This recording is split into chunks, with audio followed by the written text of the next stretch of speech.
there, random noun generators. Welcome to the Weirding Hour, the podcast where we chat shit about weird occurrences, and we also do a little weird craft at the same time, which apparently is supposed to be good for our mental health, but I'm not so sure. But that's a story for another podcast. Sometimes it's stressful. It is stressful. Anyway, I'm Only Mimi. stressful if you care about the outcome. I care so deeply about the outcome. Well, that might be a you problem. Yeah, it does sound like a me problem. Also, the fact that when I can't practice the craft ahead of time, that stresses me out. You like to practice. I like to practice the craft because so you can win at the craft. Yes. Have we met? Yes, of course, so I can win. Yeah. Anyway, for those listeners wondering who this ultra competitive absolute hottie is, I'm Mimi. I'm Ria. I'm Nina. Nina's disappointed. Always. Nina's unconvinced. How dare you? So yeah, this week we are chatting shit about solved mysteries. Woo! Well, they're not that woo because they're solved. They could they're woo before they're solved. For like 5 minutes and then they're solved. Or maybe 34 years, who knows? I don't know what you're gonna say. Maybe the title should actually be Mysteries. Woo! Woo! Solved. Yeah. Brackets solved. Yeah, and the craft that we're doing today is tape craft. Is that yeah, working with tape? We make up whatever craft. Ria has literal parcel tape. That's not going to be a problem auditorily at all. Auditorily. All right. Well, fine. Oh no, just put it down. Okay. I've got. What? I'm scared. A list for the listeners. Ria's just held up a plastic wallet, which appears to be lined with brown parcel tape in what I can only describe as a serial killer's diary paper. That is. Ria's getting creative, guys. Oh, I'm scared. I cannot wait to see what is going to result at the end of this. Are you guys excited about the craft this week? I have to say that I am not. I don't like working in straight lines. Is that because you can see your mistakes easier? Mum, come pick me up. I haven't figured out what I'm going to do yet. As in what picture you're going to try to create? Oh, okay. Well, you've got my story to think about it, at least. Okay. Let's crack. Let's go. Crack. Let's crack. So as I said, this week our theme or topic is solved mysteries. Woo! But also, like I've already said, where is the frisson of this topic if they are already solved? What's frisson? Like the thrill, the excitement. It's an English podcast. Like as in, what's the point? Yeah, exactly. But the excitement is before they're solved, they're mysteries. I was going to do a story that Bothwell did a few episodes ago because it was unsolved mysteries, but she basically just told a solved mystery. So I was just going to do that one again. Do you want me to just cut and paste just her cut audio? Yeah, if you could just do that, that would save me a lot of time and I can just enjoy this coffee instead. I think I managed to find quite an interesting one. And mine is finally not about murder. Whoop, whoop. So that's personal growth. Is this your first one not about murder? No, the monkey, he didn't murder anyone. Good. No. So this is a story from Western Pennsylvania in a place called Beaver County. Nah. So on the outskirts of Pittsburgh, there is an old neglected railroad tunnel that has no streetlights either side for miles. Abandoned in 1962, the locals give it another nickname, the Green Man Tunnel. And the legend goes like so. Whoa, the mystery begins. A group of teenagers are driving down a dark road one night when they decide they want to give themselves a scare. Hard relate. Classic. That sounds like us. The driver decides to take them to this tunnel, where he drives in and turns off the car lights, plunging the passengers into complete darkness. It isn't long before they hear footsteps and a strange whining in the darkness. Yeah, just like that. The thoughtful whining. Marge Simpson in the distance. Oh.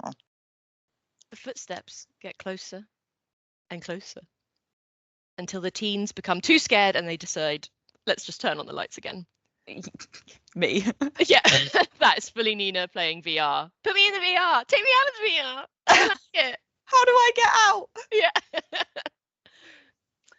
So they decide to turn on the lights again, and standing near the car is a man with no face. Dun dun dun. The he green? mystery. Is he what? Is he green? He supposedly also is green. Stories differ on this. So the teens obviously are terrified by the man with no face, and they drive away in a panic with this man chasing after them. They can still hear his screams and taunts as they drive out of the tunnel and into the night before he finally scuttles back into the abandoned shack in which he lives.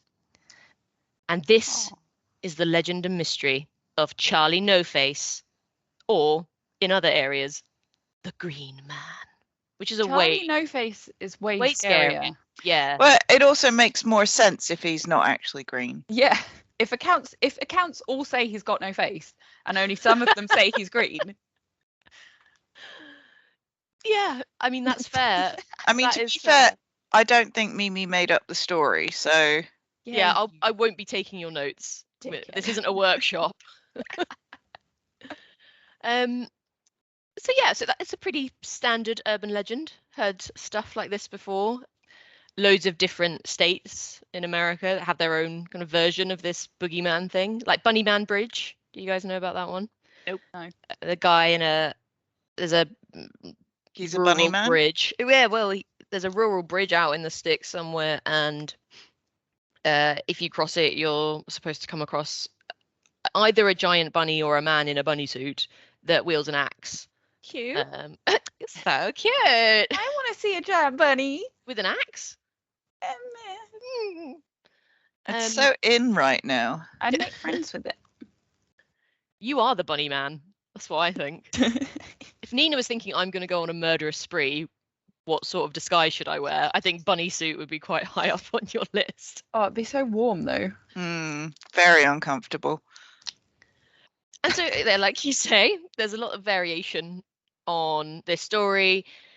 Some say he's a ghost, he's a boogeyman, he's a poor factory worker who fell in a vat of acid. He was hit by lightning, he worked for a power company and was zapped while climbing a utility pole. I mean, it sounds like he's had a really rough life. I don't think all of that happened to him. I think some of those are real things that have happened to real people though. What, lightning strike? Yes. I know this story. Have you just remembered this story? Yeah. Okay. So what a mystery this is. Parents would kind of use Charlie No Face as a bit of a boogeyman, like eat your vegetables or Charlie No Face is going to get you.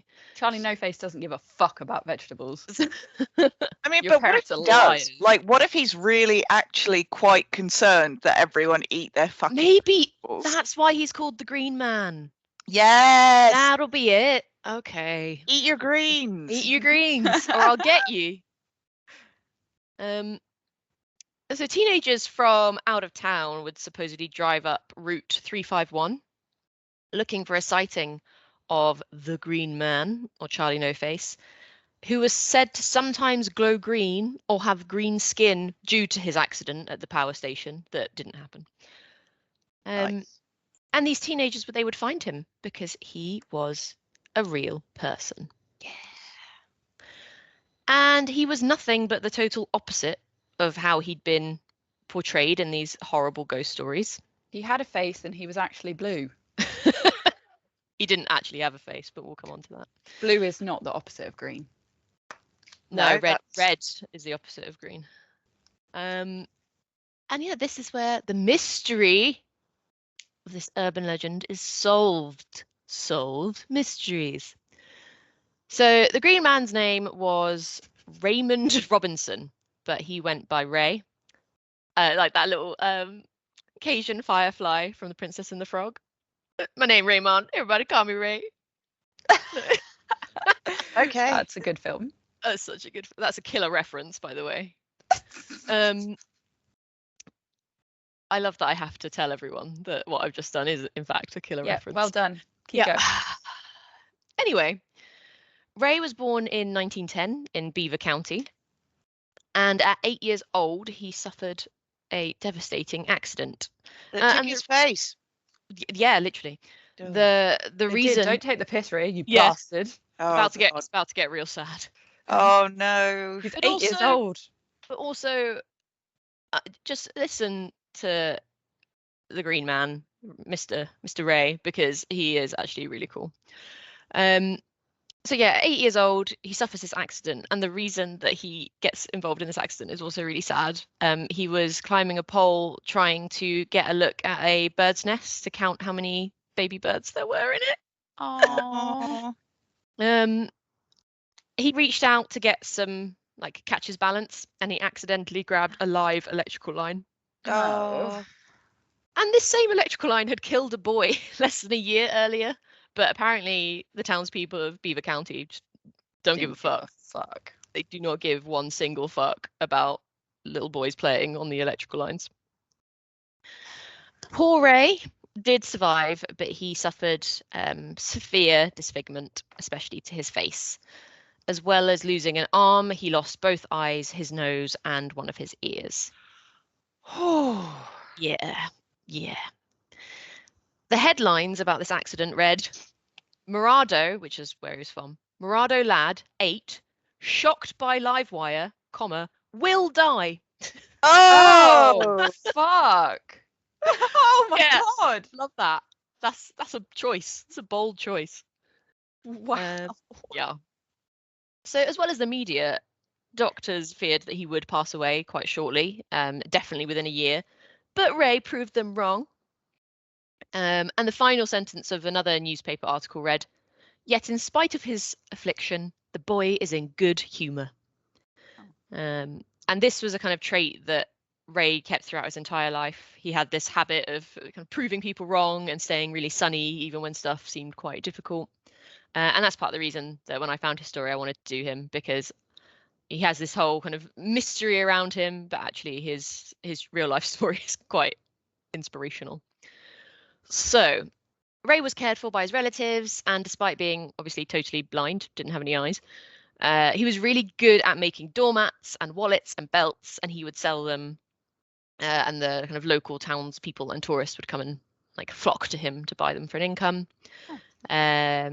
I also read he did some work with disability groups. He loved listening to the radio, and his nieces and nephews adored him. They just, in one interview I read, they were like, yeah, he's just Uncle Ray. They don't even see his disfigurement, which was also really nice. So Ray was aware that his appearance could be shocking, especially to children, and so he chose to go on long walks at night, using his cane to guide him. And he would walk for miles. And I wish I could tell you that everyone that came across Ray at night was kind to him, but this was the 60s, so they were not. Yeah. And another thing that I thought was interesting is that Ray was actually very well known and beloved member of the community, and it tended to be the out of town tourists that would kind of seek him out as a freak show, taunt him, try to run him down with their cars. What? Yeah. And apparently, just don't. Maybe don't. I can imagine, and having seen photos of him, I can imagine driving down a dark road at night. You're not in somewhere familiar, and you see Ray walking down the street. He's quite a kind of shocking thing to come across. Not something you see every day. But my immediate reaction to that would not be mow down this poor dude. No. But apparently he had a super high threshold for all of this bullshit. And if it was just people teasing him, he was just like, it was childish, and he kind of let it run off his back. I'm pretty sure he probably did have to react to being hit by a car.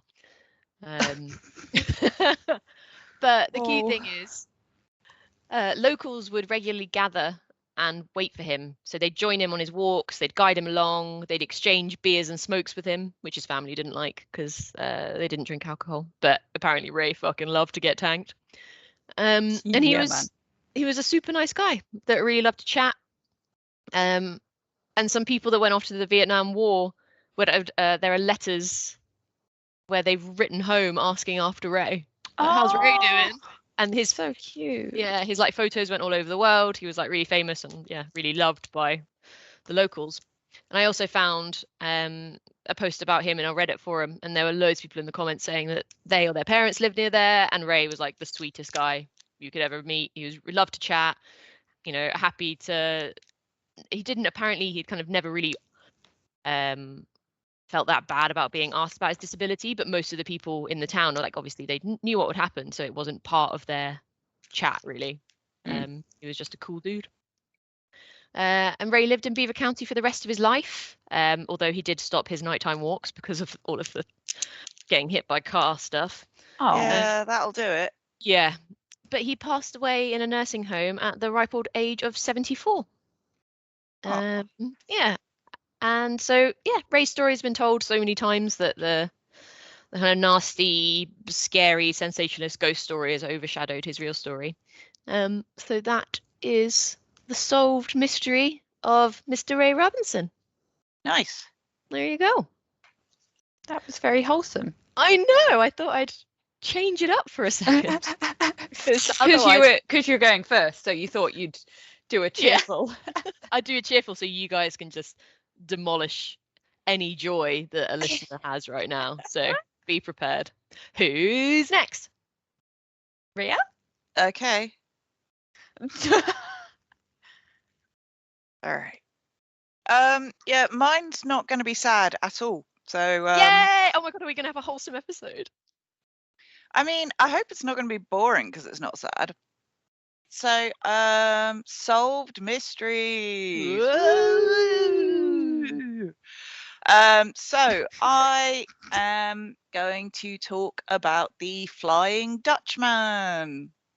That's a boat, right? Yeah, that's a boat. It's not a Dutch man who's flying, which would be incredible. Maybe I should have looked up to see if I could have found an actual flying Dutch would be man. Mysterious.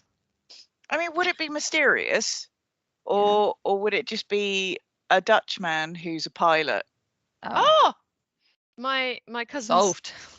My cousin's partner is a Dutch man that is a pilot. So there you go, Eric. If you're listening, it's you.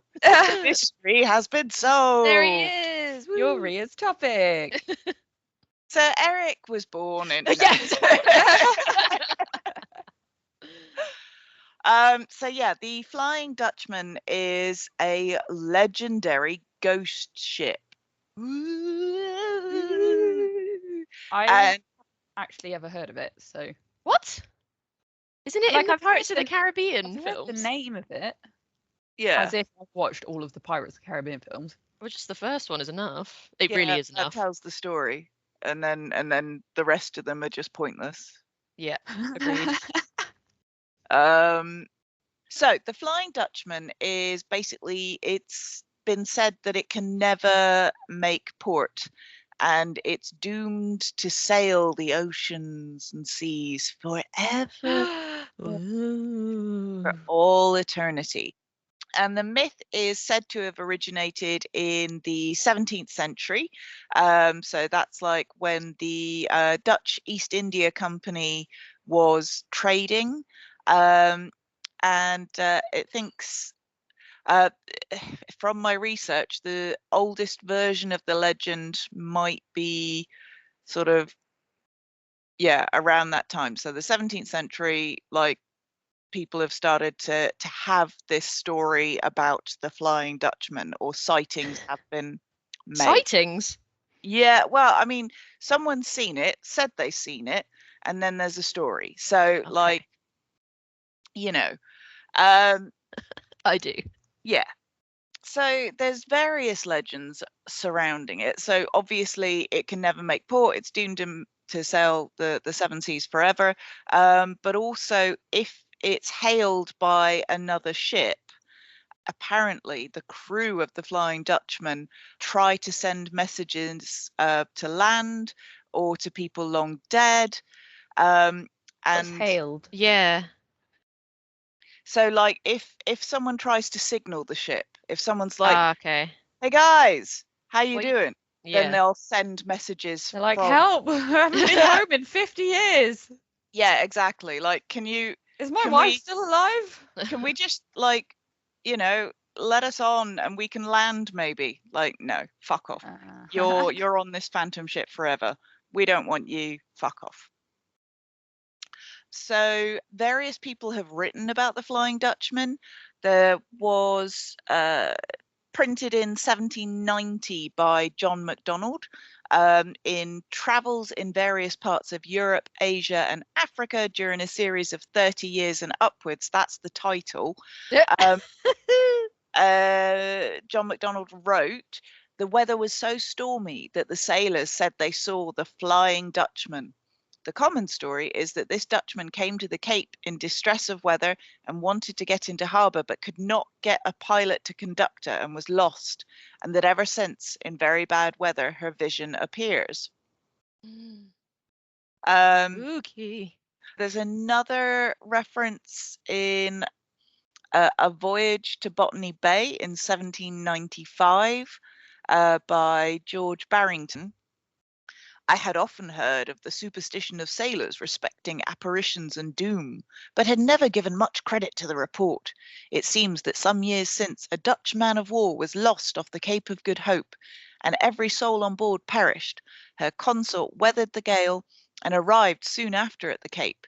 Having refitted and returning to Europe, they were assailed by a violent tempest nearly in the same latitude. In the night watch, some of the people saw, or imagined they saw, a vessel standing for them under a press of sail, as though she would run them down. I really enjoy that even that Yeah, story says they think they might have seen something. yeah, they said they saw that, so Yeah. that's fine. They can say that they saw that. That's valid. And then I think it was around the 1800s that the idea came about that these sailors were doomed to sail forever because of punishment. So previously it's like, oh, they had a tragic death in stormy weather, but now it's like, oh, they've done some terrible crime and now they are doomed forever to sail. And also they start becoming like a portent of doom. So like What's a basically portent? sorry? What's a portent? So like A warning, yeah, an omen. like sign. Yeah. Okay. Yeah, exactly. And sightings of the Flying Dutchman would kind of be accompanied by storms, which would make sense because that's bad to be in a storm in a ship Storm's in the bad. ocean. Yeah. Cool. So Got yeah, it. makes sense. Mimi doesn't know much about boats, so that's Or yeah. probably necessary to explain. Yeah. It's I'm really bad weather. I'm glad that you asked the question about signaling. I can't even remember the word. Hailing. Hailing. I guess Yeah. it's like it's kind of like hailing a taxi, right? You're Yeah. like, hey, Yeah. Yeah, come here. exactly. And also, yeah. And also, in fantasy and period things, they'll often say hail and well met. sick. Yeah. So, the last sighting of the Flying Dutchman was in the 20th century by King George V. So he was on a 3-year voyage in his late adolescence with his elder brother, Prince Albert, Victor of Wales. And they were on the HMS Inconstant. That's a Incontinent. Yeah, well, I mean, just like, yeah, she's not constant. We can't rely on her. Yeah, that doesn't sound like a lucky name for a ship. No. And to be fair, she was damaged, so the rudder was being repaired, and the prince wrote a log, and it wasn't clear whether it was the future King George or whether it was Prince Albert. But they wrote in their record that in the and this was in the pre-dawn hours of the 11th of July in 1881, off the coast of Australia, and they wrote, "The Flying Dutchman crossed our bows, a strange red light as of a phantom ship all aglow, in the midst of which light the masts, spars, and sails of a brig 200 yards distant, stood out in strong relief as she came up on the port bow, where also the officer of the watch from the bridge clearly saw her, as did the quarterdeck midshipman."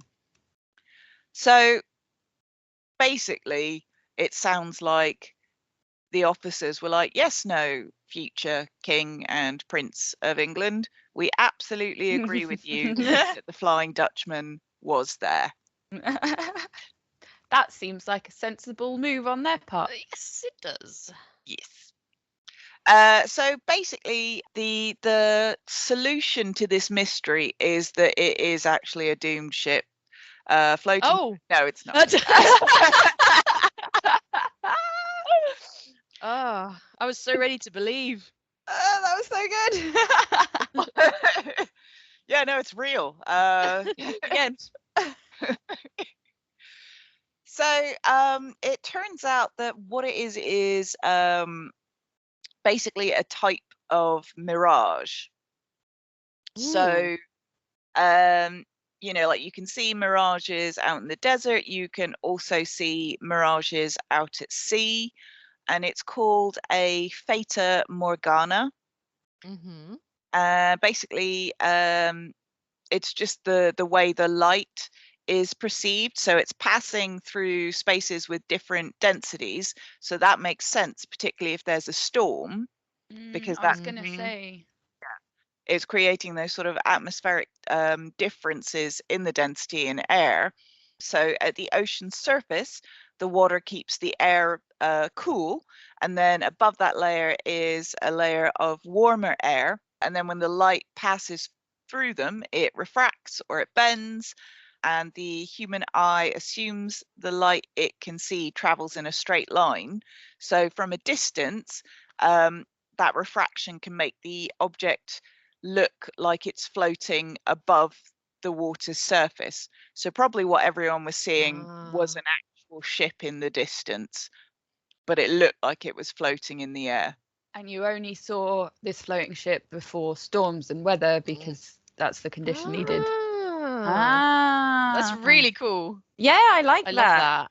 It is really cool. And what's really interesting is there's a recording of this effect from 2015 from China. Oh God, am I going to be able to say them? It's difficult to know whether this video is a hoax, but I will put the link in the description. But it was over Foshan and Jiangxi, and it looked like there was a city floating in the sky above these cities. Wow. And it does look about right. It does look like storm clouds. It does look like some of the buildings below. So it could be, but it could also just be a doctored video. So do have a look at that. It looks kind of cool. But that's it. That's the end. The Flying Dutchman was really Fata Morgana. That's cool. Loved it. Absolutely loved it. Like a mystery that can be solved by science. Yeah. Yes. I especially like a mystery that's like hundreds of years old that people like think is that has all these legends and tales behind it, and then you get to modern day and you're like, nah, it's just air, mate. It's Just there, mate.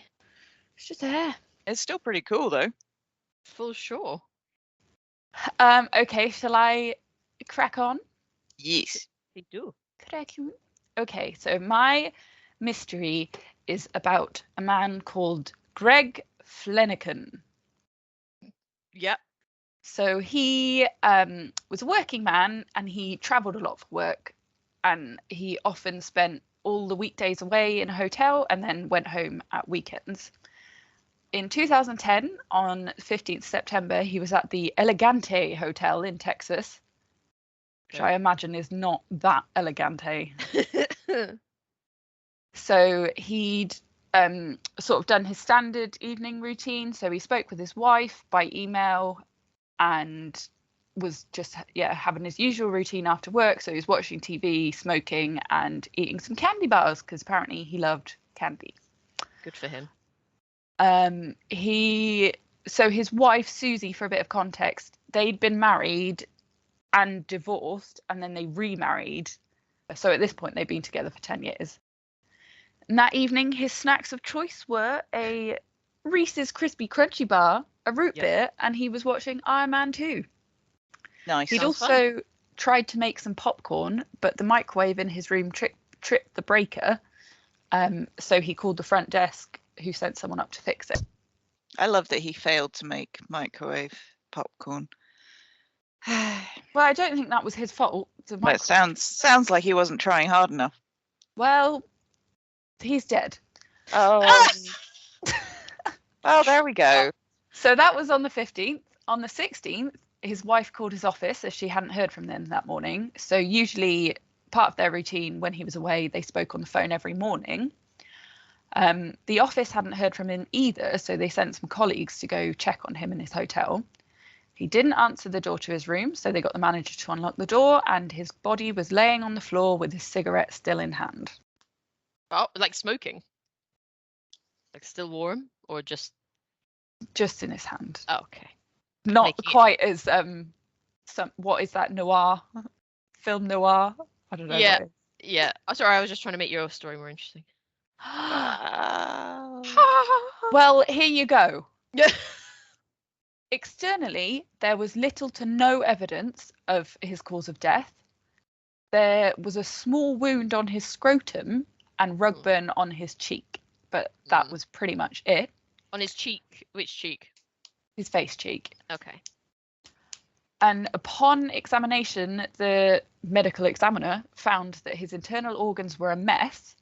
There were tears in his liver, stomach, intestines, and heart, and he had 2 broken ribs. Oh, wow. So the examiner concluded he must have been beaten to death or crushed by a heavy object, and the cut on his scrotum probably came from a kick, possibly with a steel toe boot. Ooh. It was determined that he'd bled to death internally in less than a minute, and his manner of death was deemed a homicide. Wow. So immediately, this is like pretty weird. He's got no external bruising. What? And loads of internal bruising. So detectives were like, what the fuck? Yeah. They were super suspicious. So there's some more weird facts here. So they interviewed the neighbouring rooms, who said they hadn't heard a thing. His room was incredibly warm, but he liked to sleep in a cool room, so he usually turned the air conditioner way down. No one seemed to have a motive. He didn't have any obvious enemies. So his job, he co-owned an oil business with his brother, but it didn't seem to have any problems there. He had a solid marriage. They had been divorced before, but they were been married 10 years, getting on fine. And he stayed in that hotel often, but he didn't really come out of his room when he was there. And yeah, he didn't have any bruises on his body. So he probably couldn't have been beaten to death. Yeah. There also weren't any heavy objects in the room, like heavy enough to crush someone. So if he'd been crushed somewhere else and brought back to the hotel, then he would have been on surveillance, which he wasn't. There was a camera in the hallway outside of the room. And yeah, why would someone bring him back to the room, put him on the floor, and then place a cigarette in his hand? Yeah. I'm really excited that this is solved and you're going to tell me exactly what happened. I think when I say solve mysteries, I just like solved weird crimes. Yeah. But because of science. Because science. So the 2 theories that detectives could come up with after like racking their brains were the hotel maintenance man who came up to fix the breaker. So he turned out to be a sex offender. Oh. And they theoried that the puncture wound to the scrotum and internal injuries might have been caused by a long screwdriver. Hmm. Oh no. I don't like that. And then the second theory involved the people in the neighbouring rooms who were, so there was a bunch of electricians also travelling for work. And at night they tended to go to one room to drink together. So this theory was if some of them had been partying next door when their electricity went out because of his microwave, maybe they knocked on his door, maybe they were drunk and annoyed, maybe there was a fight and they assaulted him, and then maybe he went back into his room and collapsed. Yeah. So but no external bruising. No, and the detective assigned to the case spent a lot of time looking into these theories. So he talked to the maintenance man and looked into his background, but it never really advanced beyond suspicion. And the electricians had been questioned on the day the body was found, but none of them had said they had any interaction with the man. I mean, that sounds like something a murderer would say. I know. I You can't. Yeah, I didn't see him, so no, I didn't do it. But also there was nothing on the CCTV, so kind of dead ends there. So the case went cold. Months went by, no new leads, no new information, so there wasn't much they could do. It was just a cold case.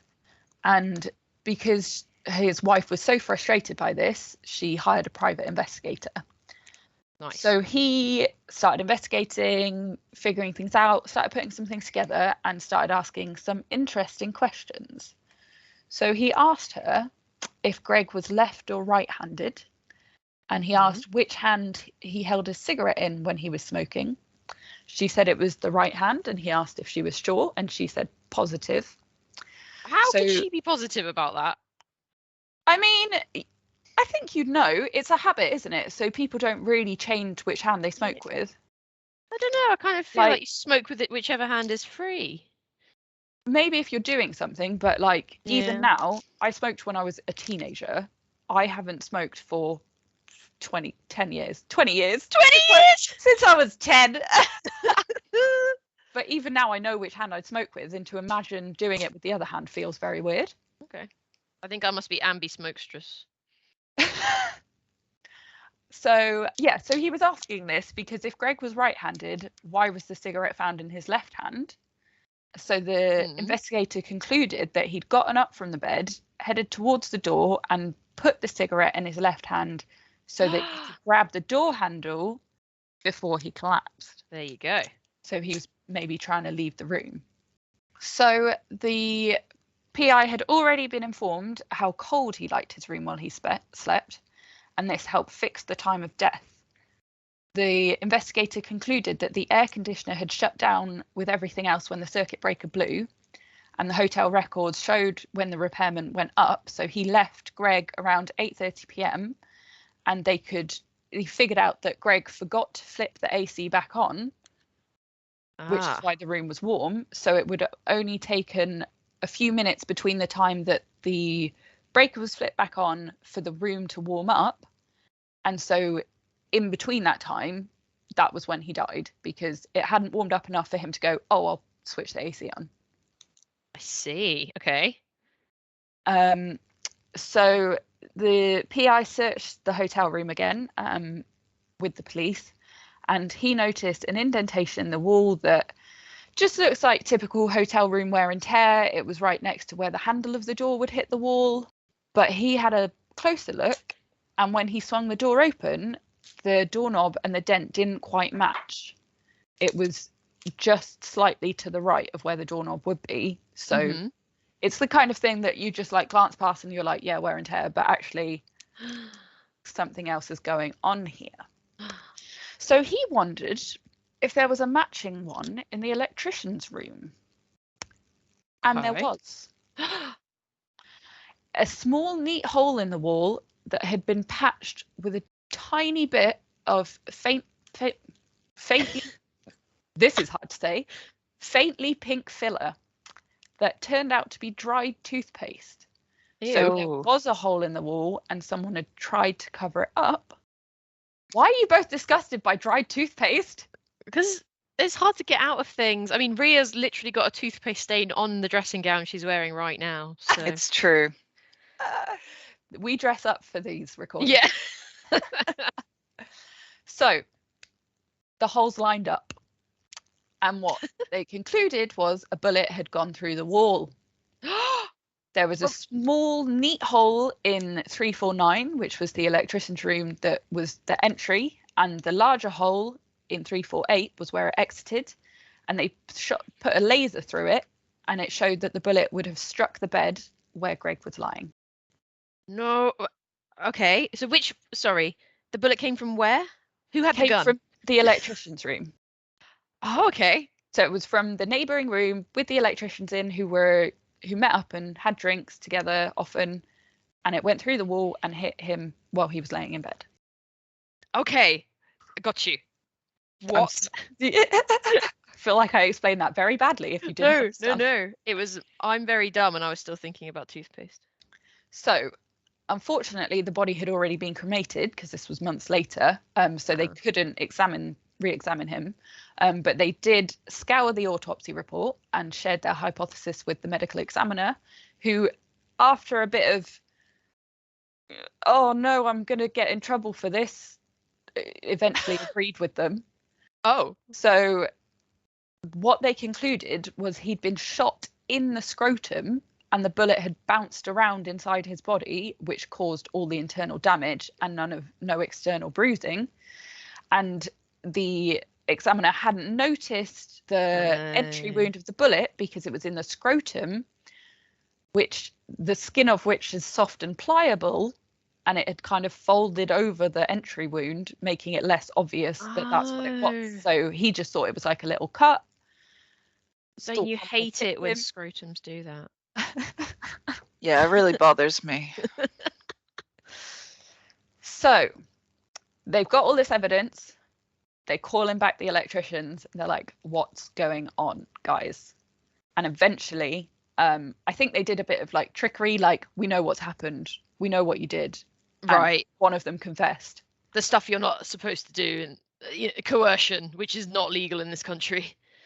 It is legal in the States, though, isn't it? Not Yeah. coercion. Oh, absolutely legal in the States. Yeah. To be like, oh, we know, we have all this evidence. Fuck, Well, you can't say that here. I think they did a bit of that. So eventually they confessed and they told them exactly what happened the night Greg died. So the electricians, there were three of them in the room, Tim, Lance and Trent, and they'd all been drinking together. Trent went out to Lance's car to grab another bottle of whiskey.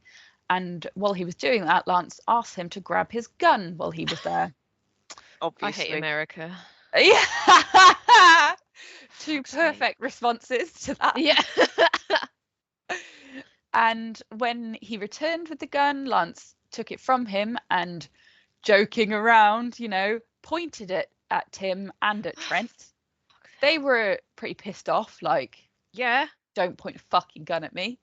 And accidentally the gun discharged, narrowing. Narrowly. I'm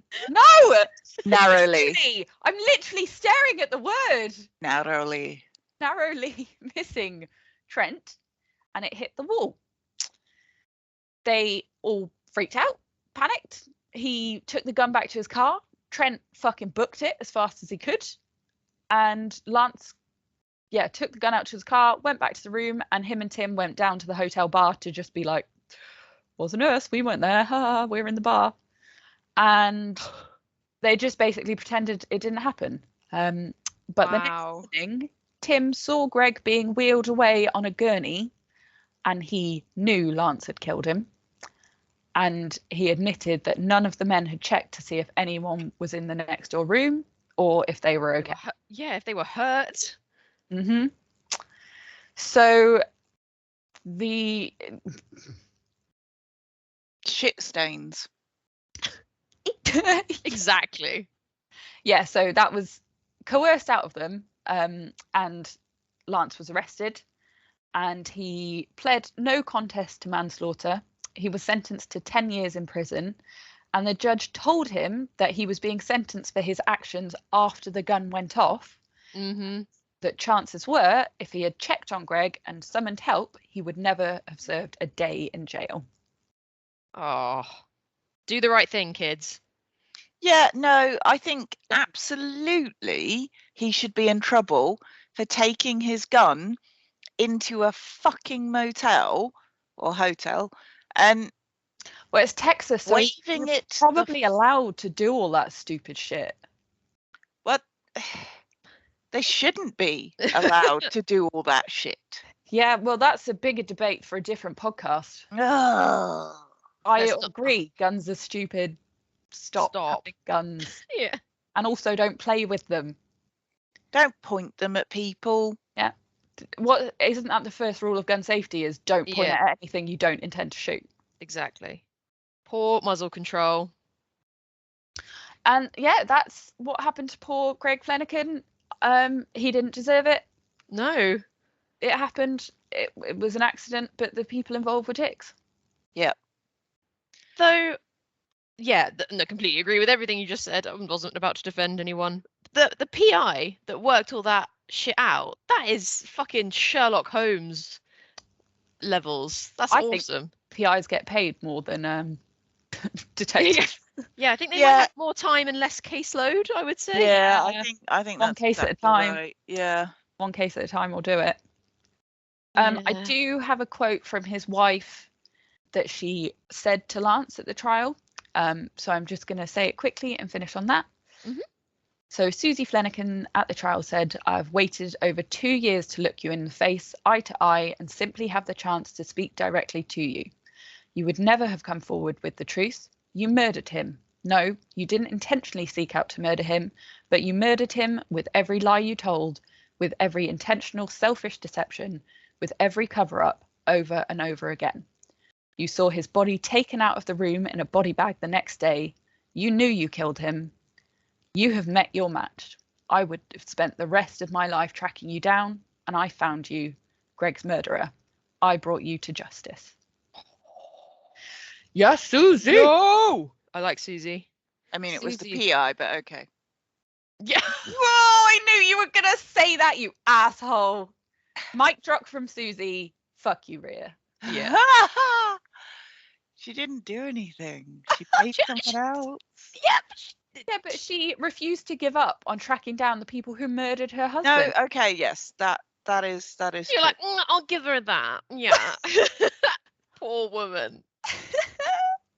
Oh, wow. I loved that story. Not only because I've never heard that one before, which is Proud. nice for me, who I spend all of my time on the internet, but also the fact that it had a logical explanation. And so often with unsolved mysteries, you're obviously like, well, never going to know why that scrotum injury exists, are you? See, I hate unsolved mysteries. I need to know.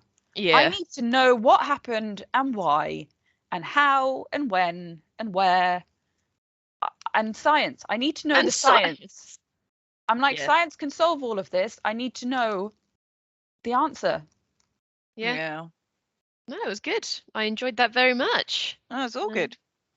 I So- like solved mysteries. I'm putting that back in the bag. Oh, good. So glad. No, I did have another one that I was going to do, so I'll save it for then. Do solved crimes. Solved mysterious crimes. That's Yeah. what I actually want. Yeah. Yeah, do that. So how is everyone's craft going? Shit. Yeah. Uh, I'm so quite confused. is that that's a floating ship on some water, isn't it? It's supposed to be a floating city, but I'll take it. It looks like the Titanic. Remember, guys, crafts are only stressful if you care about the outcome. I feel like that could look good if you shine a light through it so you could see it better. Yeah. I feel like that There's could look some good kind if of you change it. shadow art. Well, that's what it's supposed to be. I'll Oh, take a picture of it, alright. but it's not great. I like it. It's avant-garde. Well, I if would it makes say. you feel any better, mine wasn't even on topic until actually your story, I've just realised. But I just decided I wanted to do the sea, so I started doing the sea. Nice. Literally nothing to do with my story, only Ah. accidentally to do with your story. It looks like a bunch of Loch Ness monsters' heads just It's true. popping out. It looks cute. I did a bird's nest, a green one. Oh, Oh, that's quite, yeah, it's quite cute. I might put some birds in it. Haven't decided. But yeah, I thought green, honor Raymond. Everybody call me Ray. And birds, the bird's nest that he never got to look in. Oh, Yeah, and never will because he's dead. Oh. Anyway, maybe he did get to look in it. maybe he did before he Before he crashed fell. to oh, losing his whole face. oh. So, as always, we'll pop those absolute works of art on the socials for you. They're just getting better and better. They You really would not know we've been doing this for a year. I will challenge the listeners to guess which one is which. They're that good this week. I mean, we've just told them. Yeah, but without putting names on them, you numpty. It's fine. What's in the bag? Oh, I have an idea for craft next week. Okay. I don't know how we make it relevant, but I want to make sock puppets. Oh, yes. yeah. Okay. Okay, and we're doing Take to the Skies. Ooh. Okay. Cool. Sweet. I already have an idea about what I'm going to do with my sock puppet. This is exciting. Ooh. So if you guys listening think that you can provide a better suggestion than taking to the skies with sock puppets, we're always happy to They- hear it. They can't. I don't think that you can. So that's a challenge for you if you do.